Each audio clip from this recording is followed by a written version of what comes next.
All right, guys, how's everybody doing? We finished the first third of our contest, which is incredible. I can't believe that the time just seems to just go so quickly. Where does it all go? So we are entering the middle portion of our contest, and I did want to take a moment and just remind everybody that on top of course, seeing who our top performers are overall, we also have two other little mini competitions that are happening within this contest. The first one, you guys are well aware of. It's whoever completes the most website appointments in a week is going to win a free month of Web Center owner fees. So this past week there was actually a tie. Alphone from Taiwan, and also Kirk, who's a trainer of ours in Hong Kong. They each completed two website sales appointments. So the two of them will both be receiving a free month of Web Center fees. Now, the reason I'm sharing with you the fact that they had two completed appointments is because every single week, the most completed appointments has been up until this week has been two or three. So I'm sharing that with you because it's not this like crazy out of range thing. Anybody could win this. You really just have to get those appointments scheduled and completed, which means you've got to confirm them and make sure that they're happening. So please don't count yourself out when it comes to who's going to win the most completed appointments for the week, because it's absolutely attainable. It's just a matter of being consistent. Now, the second thing that I wanted to tell you, the second little mini competition within a competition is we're doing these 4-week increments of top sellers and top appointment completers. So now that week 5 is upon us, we will be tallying the top performer of the first 4 weeks, right? We called that, I believe, like the training season or something, right? And or the regular season. So or tournament season. I apologize. It regardless, the first 4 weeks is one period of time, and so whoever completed the most appointments and generated the most website sales, earning the most points from those two activities, will be given a special prize. So all of that, by the way, is on the 411 site.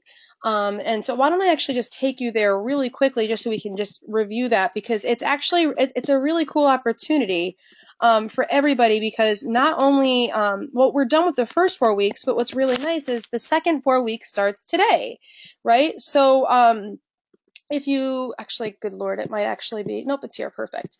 Yes, tournament season ended on 3/31, and the person with the most points from appointments is receiving one custom newsletter designed that is going to be designed by our design center. It's a $200 value, and so that is a really great little gift that you can use for yourself, or you can use it for an incentive that you're going to offer to one of your existing clients or potential clients, right? So there's a lot of cool ways that you could take advantage of that free product, that free custom newsletter design. As you all know, as Web Center owners, you guys do have access to the email marketing system yourselves. So if you want to have a custom, the winner of this wants to have a custom newsletter designed for their Web Center to be email marketing to their prospects and clients, you could use it that way, or like I said, maybe create some urgency by using that as a giveaway or some sort of special that you're going to run to generate more sales. So the regular season, which is the next 4 weeks, started on April 1st, and it goes for 4 weeks through April 28th. And whoever earns the most points from completed website or DMP sales appointments, as well as website or DMP product sales, will win one free website activation. So when you activate your website sale, you will get the $299 at cost, or cost that you guys pay will be waived. So you save $300. The final 3 weeks, or excuse me, 4 weeks, the third period, playoff season, the winner of that will win one free custom layout design package. And again, you can use that for yourself, or you can use that as a gift or as an incentive to create more interest in exciting things like that. So I love that. You've got the weekly prizes, the monthly prizes, and then of course the overall prizes, which we all know about. All right, so back to the presentation. So this week is arguably one of the most important skills that we need to to really refine as web center owners and as unfranchised owners. If you talk to any top selling web center owner or any top salesperson at all, you'll hear them say that the fortune is in the follow up, right? That follow up is key and follow up is the key to success. And it's all about the follow up. And they say that. And the thing is I think we understand how important that is, but we don't truly understand how important it is. Otherwise, we would do more of it. So, what we're going to do tonight is we are going to do two things. We're going to firstly explain to you statistically why follow up is so critical to your success. Because I think that when you understand that you can do a couple of things to statistically put the odds in your favor of getting an appointment or getting a sale, you will be more inclined to take those actions, right? So Michael, one of our team leaders and trainers, is actually going to walk you through the statistics, the general sales statistics of people that follow up and how many of them actually do it and how many contacts it actually takes to get a sale. Now, the second thing and the most important part of tonight is going to be how to follow up, right? So the thing is we can be very ambiguous or we can be incredibly specific. And the difference between somebody that is successful with follow up and somebody that isn't really comes down to consistency, whether they do it or not, right? And actually commitment to getting it done. And also, if they know what they want out of it. So, what I mean by that is really quite simple. I never, ever, ever pick up the phone to make a follow up call without knowing what I want out of that call. So when I call my prospects, I know exactly where they are in their process right now, in their process of evaluation, and I know exactly what their next step is, right? So the roadmap for a person evaluating our products and services is really simple, right? You're getting to know them, you're asking questions, you're seeing if there's a need that can be filled. You're then trying to get them to commit to a 15-minute consultation. Once they've done that, their next step is to do a full on product demonstration for either a website or a DMP appointment. And then from that point, the follow up is either handled by the product specialists themselves or you might be able to support that, right? So you talk to the product specialist and you figure out, is there anything that you can do to help, right? So just in that process that I just described to you alone, that's like 5 contacts, right? That's calling, asking questions, 15-minute consult, appointment, follow-up appointment, right, to answer questions. And so it's interesting because so many people call a prospect once, twice, maybe even 3 times if they're considering themselves good and they're wondering why they're not getting the results. Well, the reality is that this is a process.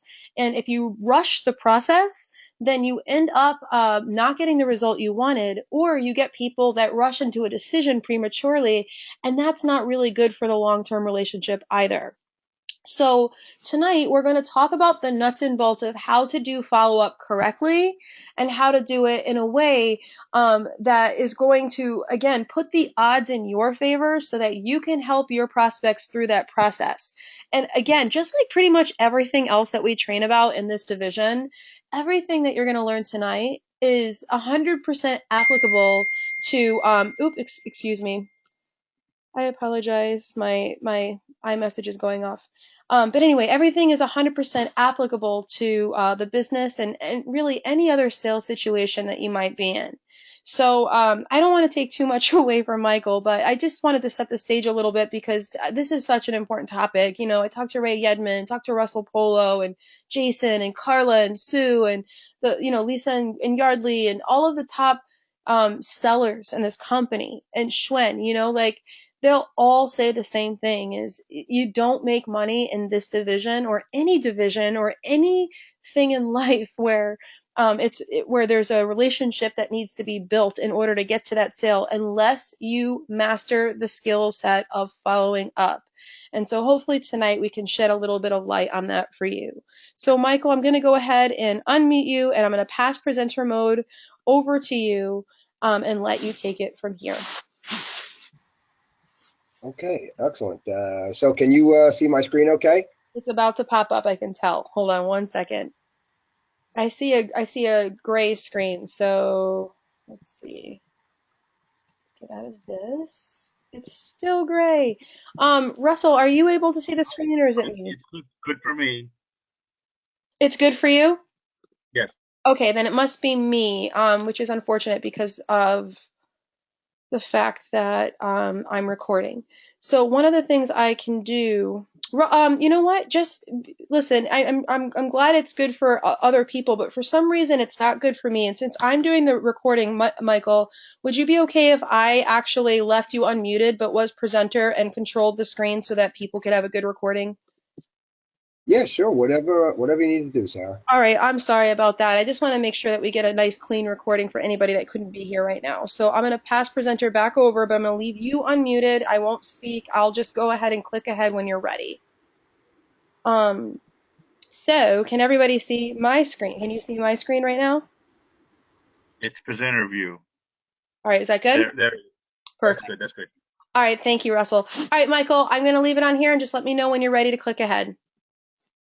Okay, awesome. Well, thank you, Sarah, and Russell as well. I'd like to welcome everybody that's on the call tonight as well. And just a quick shout out about how great was last week. I mean, Sarah and Russell, you guys crushed it. It really was a testament to how awesome the Web Center solution is, um, and the whole division really, because not just the solution, but the training and the field support, and and just the whole lot of it is just an amazing uh, an amazing division within our company. And you said a lot going into this about follow up, which in every aspect of our business, and certainly in the Web Center division, follow up is critical. I learned that the hard way, flying alone the first couple of years, and you said a lot in your summarized statement about how critical it is. So I think with that being said, we'll just jump right in to looking at these statistics, and go from there. So with that being said, when you look at this pie chart, it shows you how 2% of the sales are made in the first contact, and 3% are made within the second contact, and then only another additional 5% by the third time you're contacting the client or working with the client. And ultimately, by the fourth contact, another 10%, leaving 80% of the actual sales being made are happening from between the fifth and the 12th point of contact. So when you say, how important is follow up? Well, it's critical because 80% of the sales are being made after the fifth contact. So, what I've learned too about this is that there's two things that happen in follow up. When each time you contact the client or in engaging the client, it gets you closer to that 80% mark. But more importantly, it gives you an opportunity to continue to build upon the relationship and add value to the various products and services that we offer. I have found for me that the more I can convey to the client that I'm looking to understand their business so that I can make recommendations based on technology to, support their needs of their customer, and be there as their lifetime technology partner, the better the relationship grows and the more qualified the appointment comes. So what actually happens? Well, let's see the next slide. So it's kind of interesting. What actually people do is almost 50% of us, half of us, or 48% of us, never make a second call or follow up at all. I mean, it really is incredible. And then when you add to that only 25% will make a second call and they'll stop there, that's 3/4 of the people don't even make more than a second point of contact. And ultimately, what you're talking about is 12% of the people make enough calls to gather 80% of the sales that are taking place. So is follow-up important? Yeah, it's critical. Um, when 80% of the sales are being made by the fifth or more follow-up, Yes, follow-up is critical. So we can, you can go to the next slide. Um, with regards to follow-up, having a clear strategy um, and a game plan and being, like I was saying earlier, a value and a relationship building process is key to all of it. So let's dig into that a little bit. And, you know, I love this proactivity equals less follow-up needed. I am finding more and more that as I'm developing the relationship and helping to identify their needs rather than just trying to sell them services and really becoming or building a relationship with the client, the demo and the follow-up almost become secondary because they are understanding that I am looking to be their solution, learn their business, be their partner, and that really helps to set the quality appointment. So we can do this through the 15-minute consultation sheets. They're great. Asking lots of questions to really engage the client. And then, of course, in setting appointments for demos, you really want to make sure that they're choosing a day that works for them. I never ask a client or tell them a date. I always have them pick a day and a time that they know for sure they can be in front of their computer and on the phone with our design center, and that all the decision makers are there. And then with respect to staying organized, I use a a completely separate day planner, a weekly planner, and a folder system, kind of old school, I guess, but whatever system works for you, whether you're using your own technology and your own CRM or whatever, but to be able to stay organized with the process is critical, because if you're working with 10, 20, 30 or more prospects in a week, in a month's time, you have over 100 clients. And if you don't have it organized, you're not going to know who you're following up with or when, and that will immediately lose value. So you really want to keep that organized. So in a follow-up process, it could be you have a scheduled demo on, Wednesday at 12 noon. So, a point of contact maybe the day earlier, or using the cell phone notification to get that 10-minute text sent out to the client prior to the meeting. All of these kinds of things help in getting a qualified appointment. So with being specific, and where are they with the process? So you spoke with them, and like, for example, I made 3 calls to this really cool boutique recently, about 2 weeks ago. Clothing boutique in a little downtown area, and 3 calls in building a relationship with the store manager got me to the owner. Her name's Lisa. That led to a conversation that she didn't have time to speak, but could I call her on such and such day at this time? I scheduled that into the book. Then I follow up with her on that day. We have a 10-minute conversation. That leads, can you call me back with some more info? And now she's meeting with me tomorrow because she's very excited about Shop Local, and I'm sorry, Wednesday, but some of the products that we have. So, where are they in the process, and scheduling that to make sure that you're moving them through the process, right? What is the next step, right? What do they need? All of those things are happening in my scheduling of my follow-up based on where they're at in the process. And as long as I'm scheduling it and honoring what I am agreeing upon with the client, it's building this trust factor, it's building value, and we're moving closer and closer to a long-term relationship.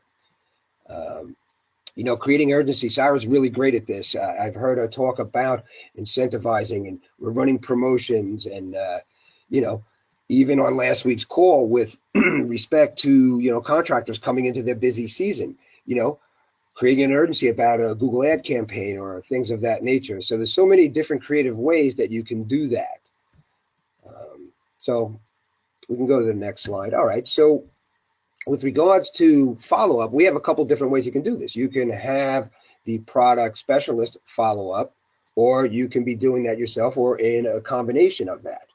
So again, with this, communicating with the product specialist and making sure that you are on the same page as to what is the next step and when is important.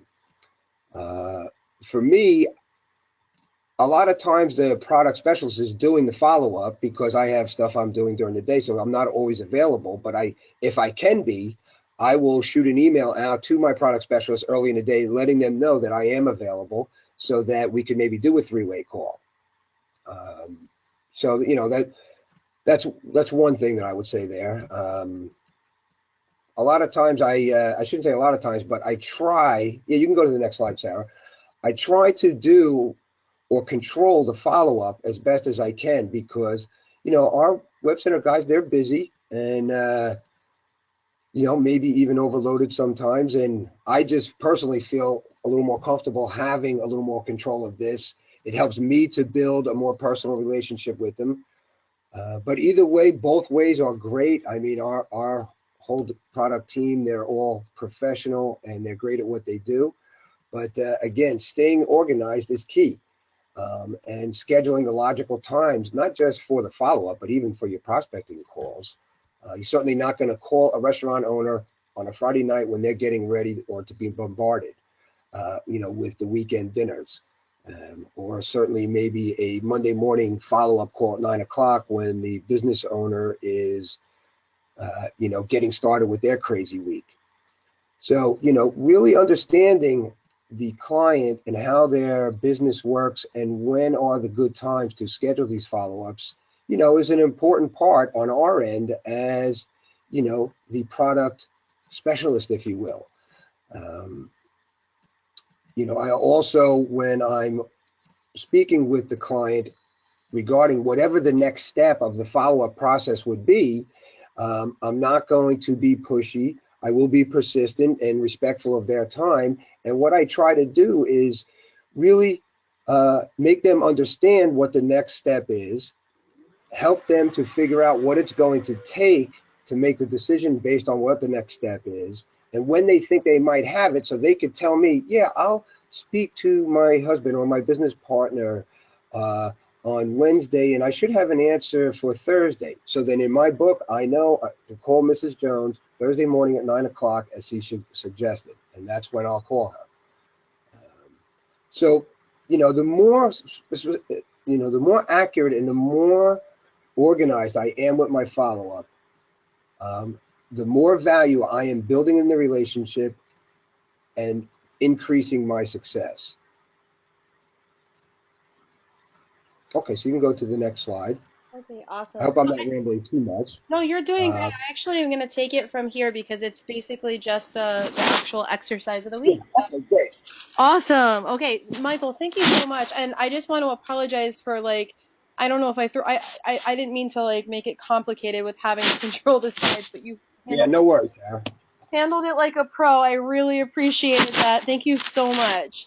All right, so guys, Michael gave you guys a ton of gems, and I hope that you guys were listening because I mean, he gave you the stats and he let you know, like, honestly, the secret to success is not in how talented you are or how experienced you are. It really comes down to whether or not you do it. As you can see, you have like 80, what did you say, Michael? 80% of people never make more than the 4 or 5 contacts, yet it was just ridiculous. Like, you have all these people fighting over 2% of the possible sales. And so if you want to give yourself a better chance of success, you have to be willing to make more contacts. And he described what those contacts can mean.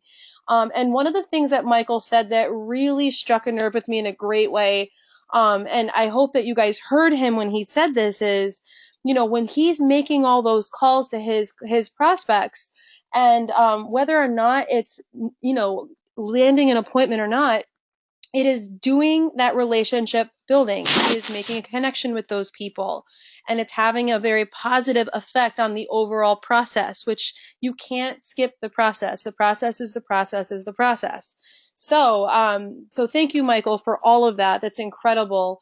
I hope you guys got a bunch of tips. You know, the being proactive part is great. If you can eliminate or reduce the amount of follow up that's necessary by simply scheduling better quality appointments and having your prospects write their questions down in advance so that, you know, there are less questions to answer down the line, and like not just, you know, what was on the slide, you know, making sure decision makers are there, but like Michael said, also choosing times that you know is going to work well for your prospects. All of that matters. So, we have some tools to stay organized, and this happens to be this week's activity as well. So we have this happening in week 5 because you've been doing 4 weeks of prospecting, and I like to say that well, for me personally, my mojo is 4 and 1, right? So I do 4 days of prospecting, and then I do follow up Friday. I do 4 weeks of hardcore business building, and then 1 week of major follow ups. So 4 plus 1, 4 plus 1, 4 plus 1. And there's a method to the madness around that, and there's a reason why I do it that way. And I do want to share that with you so that you understand that this is strategically placed here for a reason. Um, so actually, one of my website clients from about 5 years ago, he owns a massive insurance company that's all up and down the East Coast. And I met with him, and we were talking about putting a team together because he was looking to hire a number of people for a New England branch. And I said, wow, well, what do you look for in the people that work for you? And he said, well, I do things very, very untraditionally. And I'm like, I like that. Share with me. So he shared with me a bunch of his secrets to running a successful business. Now, when he was choosing people to work for him, he really just chose people. Yes, skill sets were important, credentials were important, but what was most important to him was their MO, their mode of operation, their the way that they thought. So if he needed an implementer, he made it sure he found someone that was good at implementation, or someone that was a good researcher, or someone that was a good big picture person. Those were the most important things. And I said, wow, like how do you get it all done? How do you run all these branches? And he said, well, I'm very specific with how I spend my time. And I try very hard to make sure that I'm always operating at the highest level of function that I possibly can. So what that meant was on Mondays and Wednesdays, he was always pitching and presenting mode. He was always presenting new business opportunities to new potential customers or big corporate accounts. Tuesdays was an admin all day, every Tuesday, just all day administration. So he was focused on that. Fridays was his follow up day where he looked at what happened over the week. He followed up with everybody and he booked everybody into the following week. And so the magic of that is this. He said, and I believe this wholeheartedly, is most people spend their days piecemealed, right? So you do an hour of this, an hour of that, an hour of this, and an hour of that, and you never do anything long enough to get into a high functioning mode where you're like really in it, you're really focused, and now you're functioning at the highest possible level because you're just bouncing from this thing to that thing to the next thing.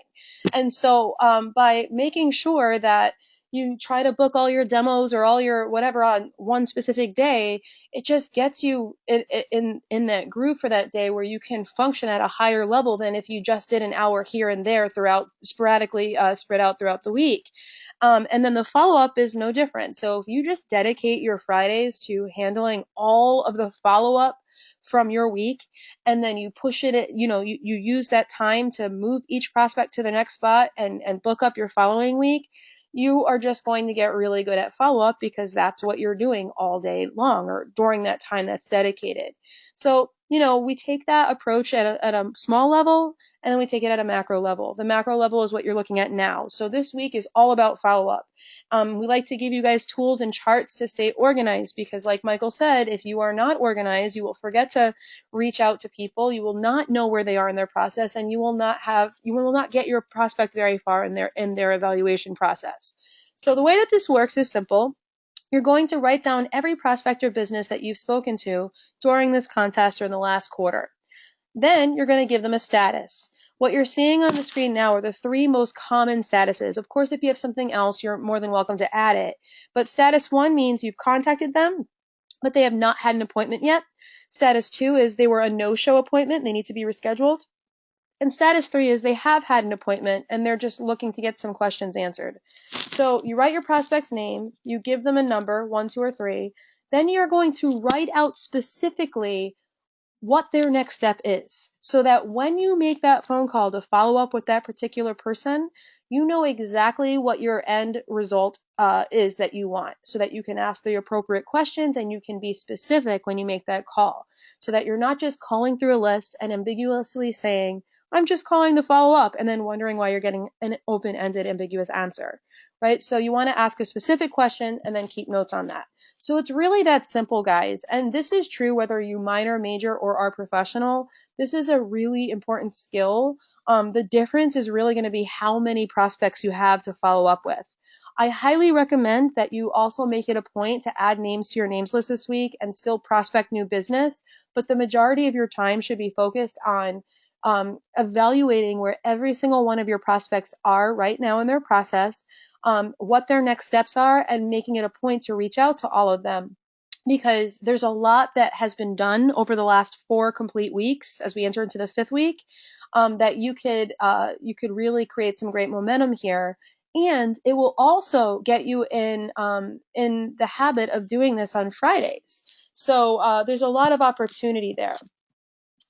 Okay, so with that being said, you guys, I'm going to go ahead. I don't see any questions, or Russell has been answering them throughout the whole webinar, I'm sure, which is wonderful. I want to send another thank you to Michael, especially with our technical challenges. I appreciate you being so easygoing about it and just doing an awesome professional job, without having to control the slides. I know that can be really tricky and challenging, and but you did an amazing job, and I really appreciate you, and I appreciate everybody on the contest, and everybody, especially our team leaders, for all that you do. All right, guys, make it a great week, and I will talk to you throughout the week. Take care.